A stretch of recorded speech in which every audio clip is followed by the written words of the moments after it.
Hello hi नमस्कार, क्या हाल है यार। तो आज हम लेके आ गए मेंस्ट्रुअल साइकिल। तो चलो स्टार्ट करते हैं। तो मेंस्ट्रुअल साइकिल क्या होता है? तो मेंस्ट्रुअल साइकिल किसी फीमेल के रिप्रोडक्टिव ट्रैक्ट में जो भी साइक्लिक चेंजेस होता है over a period of 1 month, उसको हम लोग बोलते हैं मेंस्ट्रुअल साइकिल। तो जैसे कि ये फीमेल का रिप्रोडक्टिव ट्रैक्ट है, इसको हम इनलार्ज करके बड़ा व्यू में देखते हैं तो कुछ इस तरीक़ा से दिखता है। तो अगर इसका रिप्रोडक्टिव ट्रैक्ट के बारे में बात करें, that is called ovary, that is called uterus. तो इन दो पार्ट की बेसिकली हम बात करेंगे। तो जो भी चेंजेस होता है 1 मंथ के दौरान और ये रिपीट करते रहता है ये चेंजेस, तो उसको हम लोग बोलेंगे मेंस्ट्रुअल साइकिल। अगर डिफिनेशन लिखना हो तो क्या कैसे लिखेंगे? साइक्लिक चेंजेस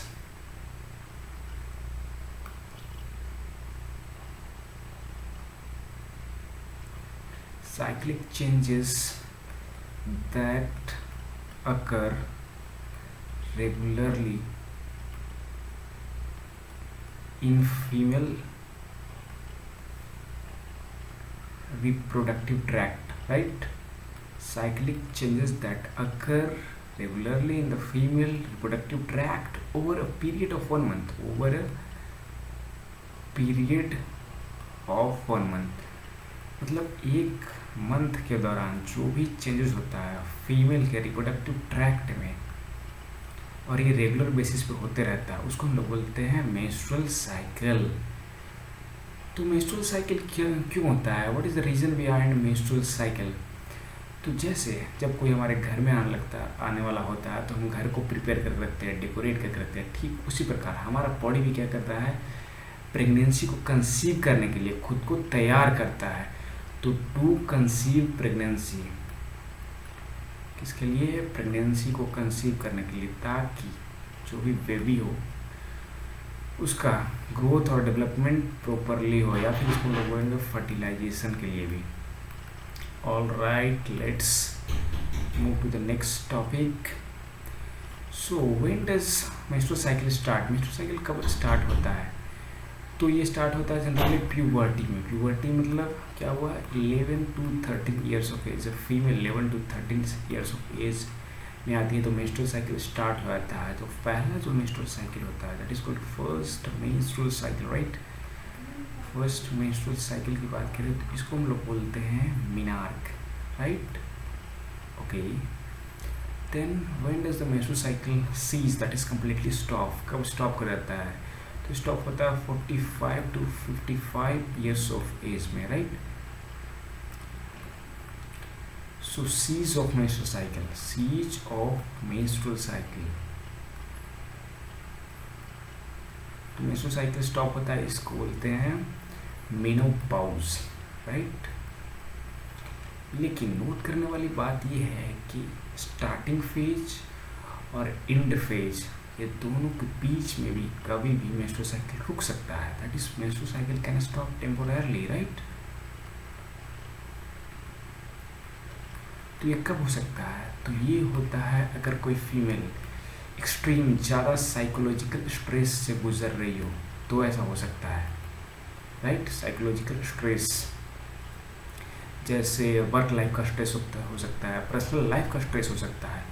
इसके अलावा फीमेल माल नॉरिश्ड हो due to various socio economic conditions, तो न्यूट्रिशनल फैक्टर मतलब प्रॉपर बैलेंस डाइट नहीं मिल पा रहा हो, उस कंडीशन में भी मेंस्ट्रुअल साइकिल रुक सकता है।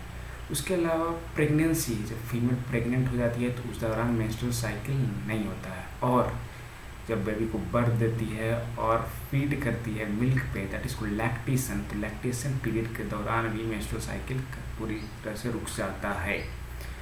Okay, next we are going to talk about duration of menstrual cycle. मतलब मेंस्ट्रुअल साइकिल कितने दिनों का होता है? तो अगर एवरेज बात करें तो ये जो 28 दिन का होता है, right? 28 days. But this can very, ये वेरी कर सकता है, चेंज कर सकता है 21 से 35 डेज। मतलब मिनिमम 21 डेज का भी हो सकता है और मैक्सिमम 35 डेज का भी बात हो सकता है। नोट करने वाली बात यह है कि एक फीमेल में ये कभी फिक्स नहीं होता है। मतलब कि किसी फीमेल में 28 डेज का हो रहा है तो वही मेंस्ट्रुअल साइकिल नेक्स्ट टाइम ये 25 डेज का भी हो सकता है। मतलब सेम फीमेल में भी ये फिक्स नहीं होता है। ग्रेट। अब हम देखेंगे मेंस्ट्रुअल साइकिल का ओवरव्यू, या फिर इसको बोल लो ड्रोन व्यू देखेंगे, ऊपर से देखते हैं मेंस्ट्रुअल साइकिल, उसके बाद डिटेल में हम लोग पढ़ेंगे। तो पहला यहाँ से स्टार्ट होता है menstrual cycle, that is start of menstrual cycle यहाँ से होता है। तो पहला जो फेज आता है उसको बोलते हैं मेंस्ट्रुअल फेज। All right. तो इसमें क्या होता है, इसमें ब्लीडिंग होता है, इसमें ब्लीडिंग होता है। ये 1 to 5 डेज 6 डेज तक चलता है। उसके बाद जो सेकंड फेज आता है उसको हम लोग बोलते हैं proliferative phase. Great. Proliferative phase. इसमें क्या होता है, मेंस्ट्रुअल साइकिल में इंडोमेट्रियम होता है, दैट इज यूटेरस का जो लाइनिंग होता है इसको बोलते हैं इंडोमेट्रियम। इंडोमेट्रियम क्या होता है, ठीक होते जाता है, ऐसे ठीक होते जाता है समय के साथ। तो ये कितना दिन तक चलता है, 6 to 13 डेज। लेकिन जैसे 14 डे आता है तो उस दौरान क्या होता है, उस दौरान होता है ओव्यूलेशन। ओव्यूलेशन का मतलब कि ओवरी, राइट। ये ओवरी दिख रहा है, यहाँ से एक ओवा रिलीज होता है कुछ इस तरीक़ा से। इसको हम लोग बड़ा करके देखें तो कुछ इस तरीक़ा से दिखता है। ये ओवरी है और इस ओवरी से यहाँ पे ओवा रिलीज हो रहा है, या फिर बोले ओवम रिलीज होता है। तो इस प्रोसेस को क्या बोलते हैं, ओव्यूलेशन बोलते हैं। Release ovum from ovary, that is called ovulation. ये कब होता है, ये होता है 14th day, right. All right. Okay. उसके बाद जो नेक्स्ट फेज होता है उसको बोलते हैं ल्यूटियल फेज। क्या बोलते हैं, ल्यूटियल फेज। ग्रेट। इसमें क्या आता है, इसमें भी इंडोमेट्रियम ठीक हो जाता है, जितना पहले से ठीक था उससे ज़्यादा ठीक होते जाता है। Moving to the next one. So next one we have ovulation. So what is ovulation? Ovulation क्या होता है, इसको बोलते हैं release of ovum from ovary. अभी हमने देखा कि ओवम का रिलीज होता है ओवरी से, कब, 14 डे पे। उसको बोलते हैं क्या, ओव्यूलेशन। तो एक कंडीशन आता है उसको बोलते हैं एलएच सर्ज। ये क्या होता है, एक एलएच हार्मोन होता है जिसको बोलते हैं ल्यूटिनाइजिंग हार्मोन। ल्यूटिनाइजिंग हार्मोन, इसका क्या होता है, ओव्यूलेशन के दिन इसका जो लेवल होता है ये पीक पर पहुंच जाता है, अपने हाई लेवल पर पहुंच जाता है।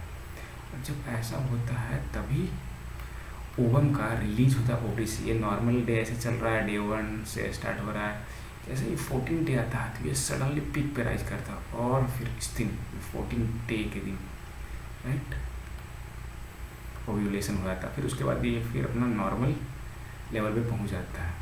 अगर हमको ओव्यूलेशन का डे कैलकुलेट करना है तो कैसे कैलकुलेट करेंगे, जैसे डे ऑफ ओव्यूलेशन, मतलब किसी भी फीमेल में ओव्यूलेशन कब होगा। तो पहले जानना होगा उस फीमेल मेंस्ट्रुअल साइकिल कितने दिन का था उस मंथ में। मान लो किसी का मेंस्ट्रुअल साइकिल 28 डेज का है तो हम उसमें से 14 माइनस कर देंगे, तुमने कितना आ जाएगा, ओव्यूलेशन का डे आ जाएगा 1430 हो जाएगा, राइट। लेकिन अगर किसी का मेंस्ट्रुअल साइकिल 22 डेज का है, जैसे कि वेरी कर सकता है, 22 डेज का है तो 22 माइनस 14 करेंगे तो कितना आ जाएगा, 6th डे। तो 6th डे भी हो सकता है, ये नोट करने वाला। लेकिन ये हमेशा 14 कांस्टेंट हो जाएगा, हमेशा फिक्स रहेगा। हमेशा 14 माइनस करना है जितना मेंस्ट्रुअल साइकिल का डेज है उसमें से।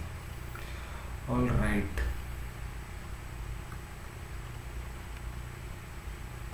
इसके बाद फिर से मेंस्ट्रुअल साइकिल दिखाया गया अलग अलग फेजेस में। तो ये दिखाया गया है यहाँ पे यूटेरस में जो भी चेंजेस हो रहा है तो कुछ इस तरीक़ा से। पहले स्टार्टिंग में पीरियड ऑफ मेंस्ट्रुएशन, जिसमें मेंस्ट्रुअल फेज इसको हम लोग बोल रहे हैं, राइट। ये मेंस्ट्रुअल फेज हो गया है, यहाँ पे क्या ब्लीडिंग हो रहा है अभी। उसके बाद आता है प्रोलिफरेटिव फेज, राइट।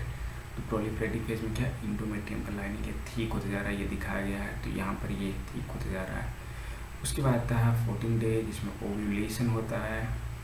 उसके बाद आता है final day, that is luteal phase आता है, जहाँ पे इंडोमेट्रियम का लाइनिंग जो पहले से जो ठीक था और ठीक हो जाता है, राइट। यहाँ पे देख रहे पहले से थिकनेस इसका इंक्रीज कर रहा है, जैसे थिकनेस इंक्रीज कर रहा है, सेल्स इंक्रीज कर रहा है तो ब्लड सप्लाई भी इंक्रीज कर रहा है, जैसे आर्टरी, वेन्स, ये सब इसका भी नंबर्स इंक्रीज करते जाता है। और 14 डे दैट इज ओव्यूलेशन, यहाँ पर ओवम का रिलीज हो रहा है। ये चेंजेस दिखाया गया है यूटेरस में, और ये ओवरी में जो चेंजेस हो रहा है वो दिखाया गया है। ओके, नेक्स्ट हम बात करने वाले हैं फेजेस ऑफ मेंस्ट्रुअल साइकिल। तो अगर रफली बात करें तो ये 4 फेज हो सकता है, लेकिन एज ए सिंप्लिसिटी के लिए, इसको सिंप्लीफाई करने के लिए हम इसको दो फेज में बांटेंगे, that is called follicular phase, और इसको बांटेंगे ल्यूटियल फेज में डिवाइड करेंगे, राइट। और इसको हम लोग पढ़ने वाले हैं नेक्स्ट लेक्चर में। तब तक के लिए खुश रहें, स्वस्थ रहें, मस्त रहें।